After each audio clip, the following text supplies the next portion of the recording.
So, you know that old people are obsessed with television? Well, I mean the typical boomers as you know them, the generation raised on TV and they worship it. It's like their life force and they're commanding hive mind queen or something like that. They are so obsessed with their TVs. They'll leave their TVs on 24/7 and if you dare to turn them off, they will get mad at you.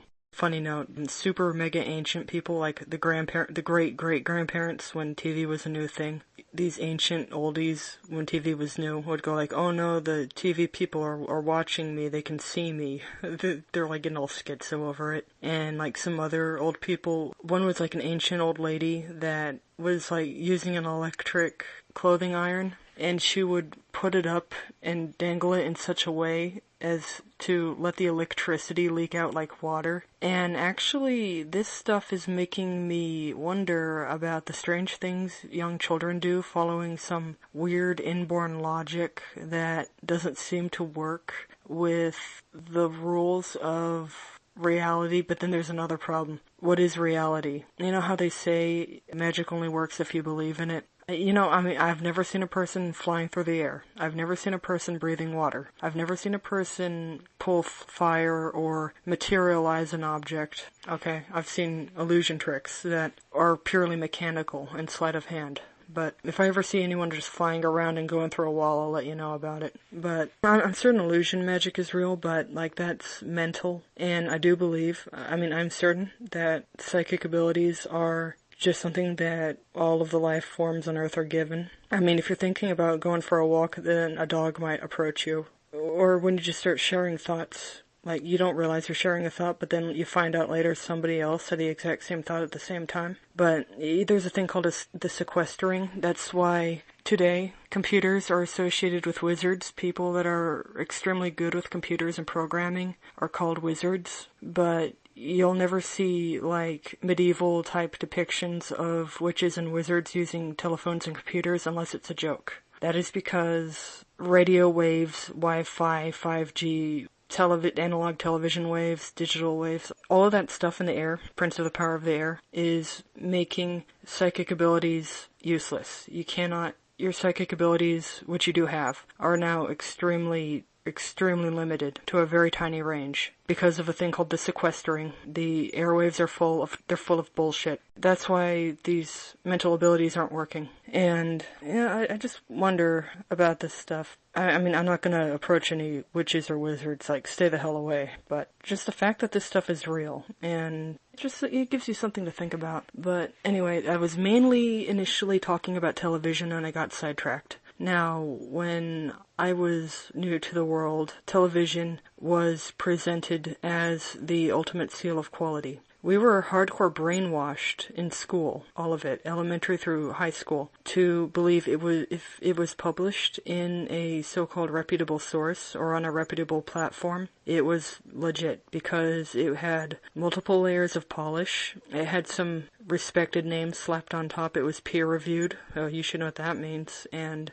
the videos had all these layers of productions. Basically, the more money and branding something got, the better it was regarded. And you know that Wikipedia doesn't like independent research. Now that is so wrong. All research should be independent. But yeah, that's just how it is. Like, then there's things like the National Enquirer, which started out like it used to be like a real life version of LiveLeak, kind of. They were like publishing gruesome photos, and then some bullshit happened, and they became political and adding money to stuff. Usually, up to a certain point, money can get you good equipment and more staff members, and after a certain point, money will make the quality drop. Like, go at YouTube, maybe one or two editors could be paid to make quality objectively better, but then like if you keep adding more money, you get guys like, comment, subscribe, and then overproduction, mugging for the camera, a person standing in front of their camera with this big old microphone flexing, and then making 10 unfunny jokes, and then they like spend 5 minutes shouting at their Patreons. That is why too much money makes quality go down. You should only buy good equipment and a few more helping hands, period. Nothing more. And I think a lot of people have kind of figured out that even though we were programmed and conditioned to believe that if something is on TV, it has to be reputable because look at all the money dumped into it, look at all the polish it has. Well, people realized, wait, this much polish and production on a simple video is a red flag. If you're gonna make genuine human content, it should just be minimal. It should be clear, easy to look at. You should know editing skills. You shouldn't need to hire an editor. Okay, are you making that much work where it's necessary to hire an editor? You would have burnout, but if you just do it yourself, you could just do a good job. It'd be minimalistic, but you could hear and see everything.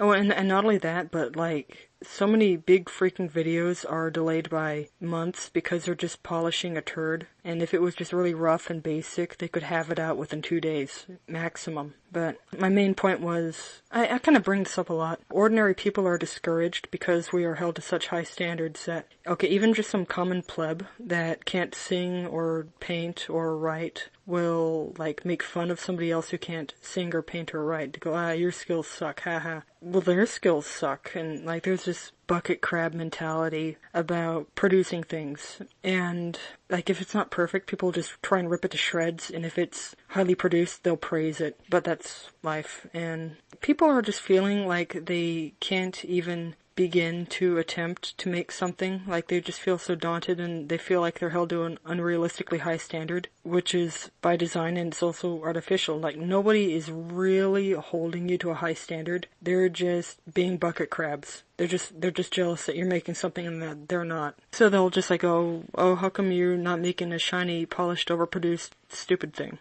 Well, forget them. Anyways, I always talk about unrealistic expectations and unrealistic standards, and expecting one single person to put out the kind of documentary you would see on PBS or something. Or it's like expecting one person with a camcorder and a couple friends to make a blockbuster movie. But, all that media stuff is just bullshit. It's all controlled. It's actually pretty sick how tight the Baphomet freak control over even small-time local media is. But there's always a true indie scene, but like, here's another thing. Independent media is not independent. If you just go look at indie games, they're all the characters are inverted, and there's always going to be Marxist, SJW, trans agenda type stuff, and they're all the same, and they're appealing to the Tumblr crowd who've now migrated to Twitter, and that's just how it is. Oh, and indie stuff is often, I believe they often have